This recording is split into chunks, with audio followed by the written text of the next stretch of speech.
Baik, selamat pagi semua. Ya, bagaimana kabar hari ini? Baiklah, sebelum kita akan mulai dinas kita pada pagi hari ini, kita akan memulaikan sebelumnya dengan prayer conference. Namun sebelum itu, mari kita berdoa dan kita masing-masing. Mari kita berdoa. Amin. Baiklah, jadi hari ini kita memiliki 6 pasien, tidak ada pasien yang masuk dan kemungkinan akan ada keluar hari ini satu, tepat pada tanggal 18 November 2025. Baik. Nah, hari ini kita memiliki pasien beragam, ada yang cukup kompleks yang perlu kita tangani, ada yang masalah respirasi, ada masalah resiko infeksi, juga saya melihat ada yang gangguan metabolik. Nah, jadi saya minta seluruh tim untuk fokus pada prioritas masing-masing hari ini. Nah, baik, jadi kita mulai dulu dari tim 1. Saya persilahkan kepada Nurse Yesi. Baik, ya, terima kasih Nurse Darla. Untuk conference pada pagi ini, izin saya mengalir. Pada hari ini hari Selasa tanggal 18 November 2025. Ada shift dari shift malam, ada 3 pasien untuk tim 1, dan untuk detail kasusnya, untuk kasus yang pertama itu saya operkan ada tuan yang berinisial A, usianya 21 tahun, itu dia didiagnosis appendicitis, dan masalah utamanya itu ada dia terdapat nyeri akut di bagian abdomen sebelah kanan bawah, dan juga dia ada demam, ada risiko infeksi, dan dia juga tadi kemarin sempat ditanyakan itu ada nyerinya itu tumpul dan juga menusuk dan memberat saat si pasien ini bergerak, dan juga suhunya itu diukur 38,2 derajat Celcius, dan di hasil pemeriksaan labnya itu menunjukkan bahwa dia ada leukositosis. Itu untuk kasus pertama. Dan untuk kasus kedua itu ada tuan D, usianya 45 tahun, nyeri perut kanan atas, skalanya 7 waktu diperiksa, yang timbul disertai mual muntah dan juga demam 38 derajat Celcius. Dan TTV selain suhunya itu stabil, tidak ada kelainan dan tidak ada abnormalitas. Untuk skleranya itu didapatkan pada saat diperiksa ferik. USG-nya mengarah ke kolesitosis akut, dan masalah perawatannya itu terdapat nyeri akut, hipertermia, dan juga defisit pengetahuan setelah dikaji oleh perawat tisu sebelumnya. Dan untuk kasus yang ketiga, di sini ada Nyonya Y, dia itu rujukan dari rumah sakit sebelumnya, usianya 58 tahun, kondisi asites berat, sesak nafas juga ada, intake-nya itu rendah, INT-nya itu 13,33, dan TTV-nya itu tekanan darahnya itu 110/70, nadinya 78 kali per menit, respirasi rate-nya itu 28 kali, dan masalah perawatan yang diambil itu gangguan pertukaran gas, intoleransi aktivitas, dan juga risiko ketidakseimbangan cairan. Mungkin nanti untuk pembagiannya itu ada perawatan di sini ada 3, ada Nurse Amel, Nurse Sheila, dan juga Nurse Yesa. Dan juga nanti yang akan menangani pasien yang pertama itu ada Nurse Amel, yang kedua ada Nurse Sheila ya Nurse, dan yang ketiga ada Nurse Yesa. Dan nanti silakan masing-masing bisa menyampaikan rencana intervensinya ya. Baik, mungkin di sini saya akan membagi terlebih dahulu sebelum nurse pelaksananya akan membacakan intervensi apa yang akan dilakukan pada saat shift kali ini. Untuk pasien yang pertama, silakan untuk dilakukan manajemen nyerinya dan juga manajemen hipertermi, dan juga dilakukan pencegahan infeksinya. Nanti bisa dipantau nyeri, suhu, dan juga tanda kalau ada perburukan abdomen, dan kalau misalkan nyeri atau suhunya itu naik lagi intensitasnya bisa dilaporkan segera ya. Baik, itu untuk yang kasus pertama. Untuk kasus yang kedua itu silakan untuk fokus ke manajemen nyeri dan juga hipotermia, dan juga nanti silakan diobservasi respon analgesia sebelumnya. Selanjutnya untuk pasien terakhir di tim pertama yaitu pasien kasus 3 yang menunjukkan tadi, silakan untuk difokuskan kepada keseimbangan cairannya baik di intake maupun outputnya. Selanjutnya silakan tanda dehidrasinya juga jangan lupa, dan juga respons pernafasannya, karena tadi ada beberapa potensi yang pernafasannya agak di luar dari batas normal.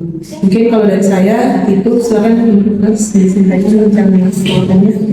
Baik Nars, jadi saya menangani pasien karena di ruang Louis Kamar 1. Jadi pasien itu dia mengeluhkan diri pada perikanan bawah sejak 1 bulan lalu. Nah, intervensi manajemen nyeri itu sudah diberikan. Dan setelah dievaluasi ternyata pasien itu masih mengalami nyeri, sehingga pada suatu itu saya akan melanjutkan untuk intervensi manajemen nyeri. Dengan pasien nanti itu saya akan mengajarkan teknik relaksasi napas dalam dan akan berkolaborasi dengan dokter terkait pemerintah kepada pasien. Selanjutnya juga saya menggunakan pasien terkait manajemen pertaniannya. Karena kan itu pasti akan tersubur serius. Nantinya saya akan dapat mengatur semua pasien setiap bulan. Saya juga akan memberikan fokus ini sama pasien dan saya juga akan mengajukan pasien untuk meningkatkan asupan cairannya. Dan terkait untuk risiko infeksinya nanti saya akan memonitor apakah akan ada tanda gejala infeksi pada pasien. Itu saja. Sehat dan Saya menanyai pasien Londe 45 tahun di ruang Louis Kamar 1 dan 2 dengan keluhan nyeri perut kanan atas sejak kemarin. Untuk intervensi pada hari ini yang akan saya lakukan, yaitu saya akan mulai dengan mengkaji ulang tingkat nyerinya dan membantu pasien melakukan teknik napas dalam supaya nyerinya bisa berkurang. Saya juga akan berkoordinasi dengan dokter untuk evaluasi kebutuhan aliasi pasien. Selain itu, saya juga karena tubuh kemarin masih naik, jadi saya akan melanjutkan intervensi manajemen hipertermia pada pasien dengan memantau suhu, menjaga kenyamanan lingkungan pasien, dan memberikan kompres dingin bila pasien memerlukan. Selain itu, saya juga mengingat pasien belum memahami kondisinya. Saya akan memberikan edukasi mengenai peradangan empedu, penyebabnya, dan anjuran pola makan rendah lemak untuk mengurangi risiko kekaman. Untuk itu rencana tindakan saya mengajar edukasi untuk memberikan penjelasannya sejelas-jelasnya. bisa ada. Dengan 28 tahun di ruangan Louis Kamar 1 dan 3. Kondisi saat ini itu masih ACTS, terus masih pernamannya masih rendah, serta masih melalui KDP Configure Urin. Jadi intervensi akan saya lakukan itu yang pertama, mengumpulkan vitalnya dengan fokus pada pola nafas, serta melakukan pengukuran lingkar perut dan observasi distensi abdomen. Juga mencatat intake dan output cairannya secara tepat. Dan juga akan membantu mobilisasinya dengan sesuai dengan toleransi, mempertahankan posisi Fowler untuk kenyamanan nafasnya, dan memberikan edukasi singkat kepada keluarga tentang kebutuhan pemantauan cairan dan perawatan harian pasien. Mungkin kalau nanti masing-masing pelaksana silakan didokumentasikan apa saja yang sudah dilakukan dan apa saja yang akan dilakukan nanti. Dan juga jangan lupa diperhatikan kalau misalkan si pasien tersebut ada risiko infeksi, misalkan kalau ada perubahan tanda-tanda vitalnya, risiko jatuh, mungkin silakan diperhatikan. Ada tambahan lagi dari pelaksana tim 1? Sebagian pada baik sekali untuk dokumentasinya jangan lupa dicatat real time. Oke, baik, kita lanjut ke tim 2. Saya persilakan kepada Narstian. Baik, terima kasih Nurse Nadlan dan selamat pagi buat teman-teman sekalian. Jadi pada hari ini tanggal 18 November hari Selasa, jadi kita ada 3 pasien dari forensik sebelumnya. Yang untuk itu saya akan menyampaikan kondisi mereka di intensitas. Jadi pada pertama itu ada pasien yang berusia 40 tahun datang dengan keluhan berupa nyeri dada seperti ditusuk dengan skala 5, menjalar ke lengan dan punggung. Dari hasil pengajian tanda-tanda vital didapatkan tekanan darahnya itu 164/100, nadi 100 kali per menit, respirasi 24 kali per menit, dengan suhu badan 39 derajat. Dan hasil laboratorium itu menunjukkan uriumnya itu 76,9, kreatin itu 5,23, dan HB itu 7.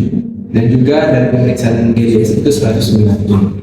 Untuk masalah perawatan itu meliputi nyeri kronis, ketidakstabilan glukosa darah dan juga risiko perfusi renal tidak efektif. Selanjutnya untuk pasien yang kedua itu ada nyonya Y berusia 30 tahun dengan post appendectomy hari pertama. Nah, keluhan utama itu berupa nyeri perut kanan bawah dengan skala 7 dan hasil gambar tanda vitalnya itu tekanan darahnya itu 120/80, nadinya 88 kali per menit, respirasi 18 kali per menit, suhu 37 derajat. Nah, luka operasinya ini tampak sedikit kemerahan, namun tidak ada tanda infeksi. Untuk masalah keperawatan itu mencakup nyeri akut, defisit pengetahuan dan gangguan rasa nyaman. Selanjutnya untuk pasien yang ketiga ini ada Tuan S dengan usia 65 tahun dengan fraktur femur dan riwayat kanker paru metastasis. Nah, untuk keluhan utama itu ada dia merasakan nyeri dengan skala 8, kondisi tubuhnya juga tampak lemah dan sesak saat beraktivitas. Untuk tanda-tanda vitalnya, tekanan darahnya itu 110/70, nadinya itu 96 kali per menit, respirasi 20 kali per menit, dan suhu 36 derajat. Untuk masalah keperawatan itu meliputi nyeri akut, intoleransi aktivitas, dan risiko jantung. Baik nurse, untuk pembagian pelaksanaannya di hari ini, jadi di ruangan EDWC itu ada 3 kamar ya untuk pasien ini. Jadi nanti nurse Arya akan menangani pasien di kamar yang pertama itu ada pasien Nyonya U dan juga ada nurse Kesia. Nanti di kamar 2 itu ada pasien Nyonya Y dan juga untuk nurse Mahla itu menangani pasien di kamar 3 dari Pulau Kesia.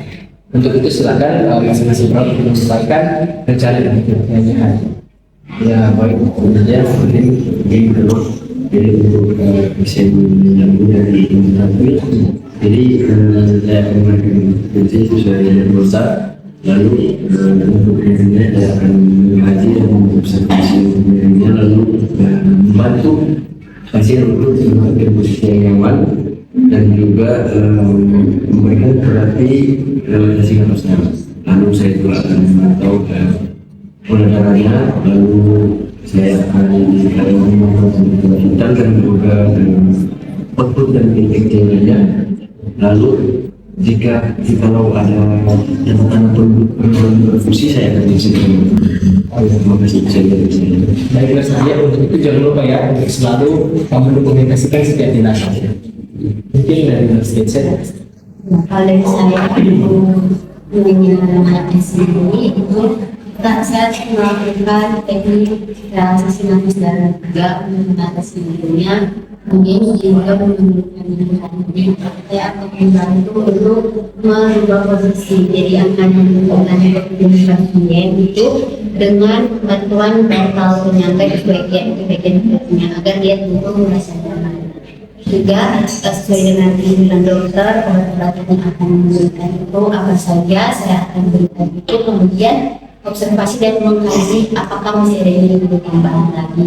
Nah, terus juga memberikan edukasi seputar perawatan untuk sesudah operasi dan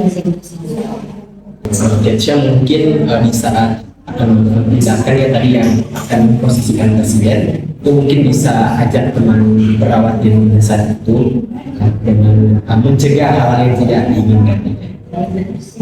Silakan bismillah. Baiklah, untuk pasien Tuan S. Jadi hari ini saya akan mengkaji ulang problemnya, mengatur posisi dengan penyangga, membantu mobilisasi pasien sesuai toleransi, memantau tanda infeksi pada ruang operasi serta mengedukasi keluarga agar selalu mendampingi pasien untuk mencegah. Jika nyerinya tidak terkontrol, akan saya konsultasi. Baik, terima kasih nurse.